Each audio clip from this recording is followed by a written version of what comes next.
Painting 5110 and 5130 platinum silicone. In this video, we're going to explain some simple techniques for painting props cast in 5110 fast or 5130 fast silicone. And this is a technique we covered in some older videos, but I thought it deserved an updated treatment.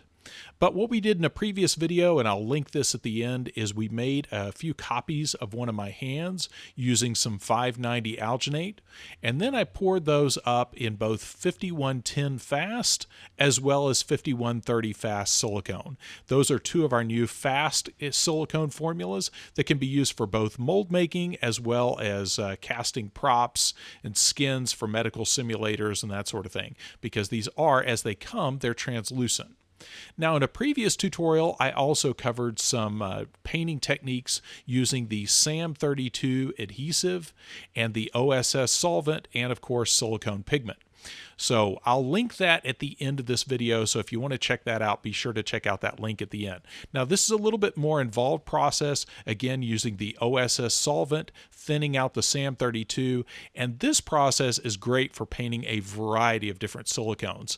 This works exceptionally well at sticking to a lot of different silicone surfaces and is really popular amongst the doll making community as well as the silicone mask community. And again, the SAM32 is a silicone adhesive, so using that as a paint base is a great way to get a good bond between paint and the silicone surface. So that's what we did in that video. But in this tutorial, I wanted to cover a process that was a little more accessible for some of you starting out, and especially some of you working on low-budget horror movies where time is critical and you might need to knock out a realistic severed hand in a very short amount of time.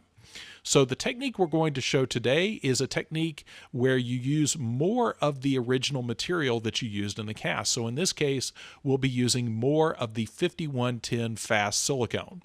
So just to review the properties of 5110F, this is around a 5 Shore A softness, so very soft like human skin.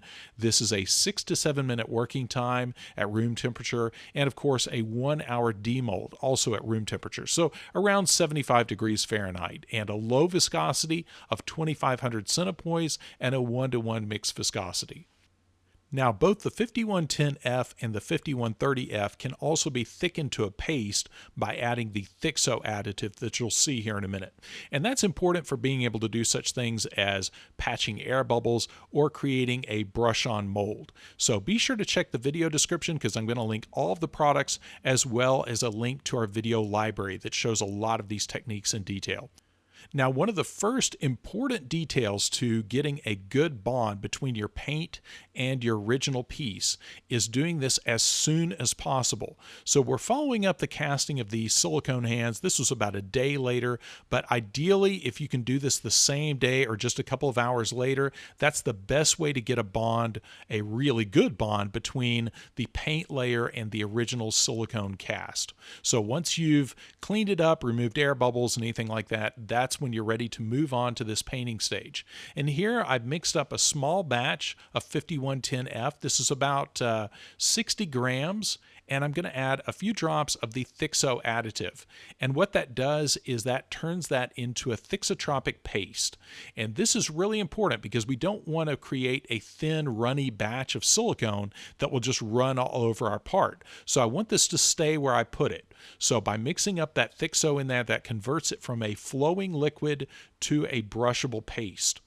Now, two things you're going to need a lot of for this process is popsicle sticks and paper towels, because you're going to be doing a lot of little batches of silicone. Now, I like to do this, again, when I'm pressed for time. If I just want to make a quick hand prop, I like to do this all with one batch, but there's no rule that says you have to do it this way. You could do this in multiple batches. It just depends on how complicated of a paint job you're going for. For this video, I wanted to keep this very simple and just do this all with one batch, just to show you what's possible in about a 6 to 8 minute working time.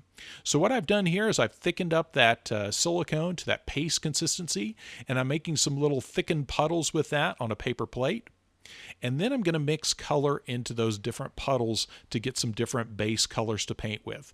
And for this, I'm just using our 4-color silicone pigment palette. And I'm going to get kind of a bruise color and a blood color by mixing the red and the brown. And I'm also going to mix a little bit of the flesh tone with the red to get more of a vascular flesh tone that I can use between the knuckles and things like that. Now, a quick word about silicone pigments. Our silicone pigments are pure silicone oils with pigments to make them different colors inside, so different dry pigments in a silicone oil. By themselves, they will never dry, so you can't use raw silicone pigment as a paint. It must be mixed into some other material that will bond to your surface. So in this case, we have a 5110 fast silicone hand that we're painting with more 5110F pigmented with silicone pigments. Now, what we're doing with this mixture of silicone and pigment is doing a very primitive paint job, what's sometimes referred to as a rub-out method of paint, where you wipe in the paint and then wipe it back off, and the paint stays in the creases of the piece. And typically this is done more as a base coat on a paint job, but here we're doing this as the entire paint job. And the whole point of this, again, is more for very basic props for haunted houses, B-movie props, that sort of thing. Some of the purists are going to scoff at this, but this technique is outstanding for just making very fast and very realistic looking props within that context. So basically the way this works is you're using your hands to apply the paint, working it into the detail, and then using a paper towel to wipe off the excess. And again, this can be done in stages or in layers, but just for the sake of this video and just to show you what can be achieved with one batch of silicone, I did this all with one batch. So what I'm doing first is decorating that the severed area with that bruise and blood colored silicone. And again, the reason I'm using my fingers for this is twofold. One, it allows me a lot of control where I'm putting the silicone, but also silicone, when it cures, will ruin a paintbrush. So this just allows me to move that much faster and not have to ruin a paintbrush, and it's easy to clean up. I just grab a paper towel, wipe that excess silicone off my hands, and move to the next color. Now again, there's no rule that says you have to do it the way I'm doing it here. Obviously, you can use disposable brushes if you're so inclined. Just make sure everything you're using in this process is compatible with platinum silicone, because 5110F is a platinum silicone formula. If you introduce any kind of contaminants like latex, that will cause this silicone to inhibit or not cure. And the best case scenario is it would remain sticky. So make sure you take care to mix accurately and apply this carefully and in such a way as to not introduce any contaminants. Now remember that the work time on this is about 6 to 8 minutes depending on the room temperature, but right around 75 degrees you have a working time of about 6 to 8 minutes. So if you're new to this silicone formula, it's a really good idea to keep a smartphone timer visible while you're working, just so you can keep track of your time and make sure you don't start running out of time right at a critical moment, because the way platinum silicones are catalyzed, they will start to kick off almost immediately once they run into that end time, and if you're still messing with it, you could wind up ruining your work at that point. So always a good idea to make sure you work well within that working time and stop well before that's over, and that way you don't run into problems of that starting to get kind of grabby and gummy right at a critical point in the paint job.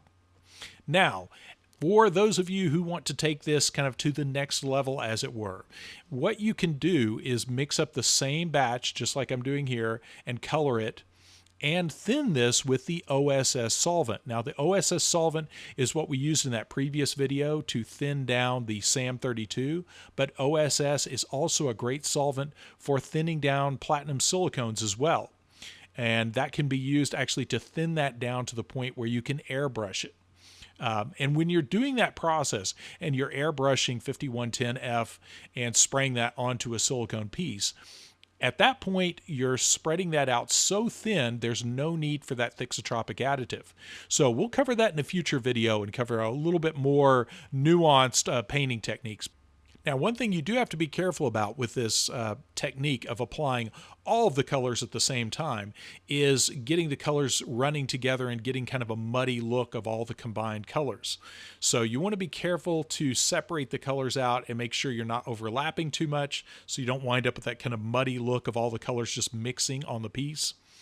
But if that's a concern and you want to make sure you get a very differentiated colors between the different layers, you can actually do this one layer at a time or one color at a time and apply one color, use a hair dryer or a heat gun to force set that layer, and then do the next layer with a different color. So again, the whole point of this video is just to show you what can be done on the fly, so to speak, with a small batch of silicone and some silicone pigments and a fresh silicone hand right out of an alginate mold. So very simple paint technique, very easy to do, and it gets great results for, again, working within that context of Halloween props and B-movie props and things like that. This has been used by a lot of our customers to great success for a lot of different applications. A lot of people way more talented than me do much better paint jobs than me. So just remember, if a barbarian like me can do this, then you could probably do it way better. Now, the last little bit I'm doing is I mixed up a little bit of white in some of that silicone, and this is at the tail end of that working time. And I'm just smearing a little bit of that white silicone onto the fingernails. And that kind of cheats the idea of this having proper fingernails. Again, with a paintbrush, you can do this a lot better and make it look a lot prettier, but you'll see what we get is the suggestion of actual nails there. And for what this hand will be used for, it looks great. When I have this hand on display in my shop, it already gets a great reaction. Nobody goes, "Hey, you painted that with your fingers." So again, just remember, your results will be as good as the time and effort you put into this. But again, if a barbarian like me can make it look presentable, then I'm sure the more artistically inclined customers out there can take this and do much greater things with it. Now, in the final stage here, as it's about to set, I'm just going back and just dabbing on a few of the different colors, a little bit of the flesh tone that I mixed up, and that was more just flesh tone with a little bit of red just to break up the color a little bit. And I'm just stippling that on with my fingertip and then tapping that out with a paper towel to pull off the excess. And again, this is as good as the effort you put into it. So here I'm moving pretty fast for the sake of the video, but you could obviously do this in a lot of different layers. And last but not least, I'm going to gore up that stump a little bit more. And you'll notice it just adds a lot of realism to go in and wipe those silicone colors into those creases, especially around the palm area and the joints, and then wipe that back off with a paper towel, and we get that very nice realistic look there in those joints. So again, this is what you can accomplish in about 10 minutes with about 10 minutes of work. So obviously, if you put more time into it, you will get much better results. And I'll be posting another paint tutorial soon where we do a more proper paint job using the OSS and an airbrush. But for now, I just wanted you to see what is possible with some excess silicone and a fresh cast silicone hand right out of an alginate mold. Now, one of the most critical elements of this to make this kind of paint job work, and this really goes for any kind of silicone paint job when you're working with a translucent silicone, is you want to make sure your intrinsic color, and that's the built-in color of the original cast part, is as close to the original skin tone as possible. So, and if you go back and watch the video where I cast that original silicone hand of my hand, you want to cast that to the lightest, match that to the lightest shade of your subject's flesh tone. And that way, every color you add on top might darken it, but it won't lighten it. Because to lighten a translucent piece requires that you apply opaque colors over the piece. So real important there to make sure, so you have to apply a minimal amount of color over the top, that you do this with a really good base color that's as close to your subject as possible, and that minimizes how much work you have to do on top of that piece. Now, this is about an hour and a half later, and the piece still has a little bit of tack to it. You'll notice I could have used a little bit more red in my palm, but overall, for one round of paint, it's pretty good, at least for me, for a savage mold maker like myself. So now ready to powder this if we have any shine we want to get rid of. And you can do that one of two ways. You could use some of the just colorless translucent face powder that you find at a costume store, or the more high-end version is using the SAM or Silicone Art Materials SFP or silicone finishing powder. And that's available on our website. That's a much better way to get a very realistic feel and a matte look on your cast silicone parts. Very popular with silicone doll makers, mask makers, and our customers that cast medical simulators. So here is our finished silicone hand. So here's the finished hand, and this is, of course, about 10 minutes of work that I put into it at this point. Many of you may be saying to yourselves, yes, that looks exactly like 10 minutes of work. But my point with this video is to introduce you to these techniques, and if a guy like me can produce these results, imagine what you can do with your incredible talents. So there you go. There's the process of creating a silicone hand and painting it with more of the 5110F fast silicone. And as always, all of the materials in our videos are available in our web store.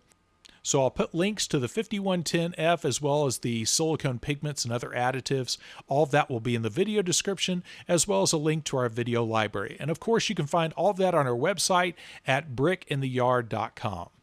Now in this end screen, I'm going to include a link to the painting video that I referenced earlier in this video, and also the casting video, the video where we made the hand that we're painting in this video. So be sure to check those two videos out. And as always, if you haven't already, be sure to like and subscribe. And again, thanks for watching.